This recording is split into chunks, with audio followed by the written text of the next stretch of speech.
Hello പ്രിയപ്പെട്ടവരെ, ജയറാമും മകൻ കാളിദാസ് ജയറാമും ഒരുമിച്ചെത്തുന്ന ആശകൾ ആയിരമെന്ന പുതിയ ചിത്രത്തിൻ്റെ ഫസ്റ്റ് ലുക്ക് പോസ്റ്റർ പുറത്തിറങ്ങി. ഒരു വടക്കൻ സെൽഫി, സത്യം പറഞ്ഞാൽ വിശ്വസിക്കുമോ തുടങ്ങിയ ചിത്രങ്ങൾ സംവിധാനം ചെയ്ത ജി പ്രജിത്താണ് ഈ ചിത്രം സംവിധാനം ചെയ്യുന്നത്. ചിത്രം ഒരു ഫാമിലി എൻ്റർടൈൻമെൻ്റ് ആയിരിക്കുമെന്നാണ് വിവരം. ശ്രീ ഗോകുലം മൂവീസാണ് ചിത്രം നിർമ്മിക്കുന്നത്. ജയറാമും കാളിദാസും ഇതിനു മുൻപ് ഒരുമിച്ച് അഭിനയിച്ച ചിത്രങ്ങൾ കൊച്ചു കൊച്ചു സന്തോഷങ്ങൾ, എൻ്റെ വീട് അപ്പുൻ്റെയും തുടങ്ങിയവയായിരുന്നു.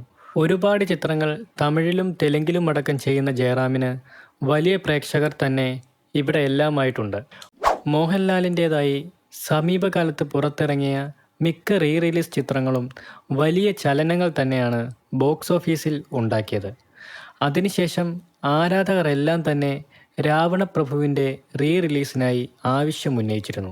ഇപ്പോൾ രാവണപ്രഭുവിൻ്റെ റീ റിലീസ് ബന്ധപ്പെട്ട് പുതിയ അപ്ഡേറ്റ് മാറ്റിനി നൗ പങ്കുവച്ചിരിക്കുകയാണ്. മലയാളത്തിലെ എക്കാലത്തെയും വലിയ സൂപ്പർ ഹിറ്റായ രാവണപ്രഭു റീ റിലീസിന് ഒരുങ്ങുകയാണ്. മാറ്റിനി നൗ തന്നെയാണ് ചിത്രം റീമാസ്റ്റർ ചെയ്ത് പുറത്തിറക്കുന്നത്. ഈ സിനിമയെക്കുറിച്ചുള്ള കൂടുതൽ അപ്ഡേറ്റുകൾ ഉടൻ പുറത്തു വരുമെന്നാണ് പ്രതീക്ഷിക്കുന്നത്. വീഡിയോയെക്കുറിച്ചുള്ള നിങ്ങളുടെ അഭിപ്രായങ്ങൾ ഉറപ്പായും കമൻസായി രേഖപ്പെടുത്തുക. വീഡിയോ ഇഷ്ടമായാൽ ലൈക്ക് ചെയ്യുക, സബ്സ്ക്രൈബ് ചെയ്യുക. കൂടുതൽ സിനിമാ കായിക വിശേഷങ്ങൾക്കായി നമ്മുടെ ചാനൽ പിന്തുടരുക. താങ്ക്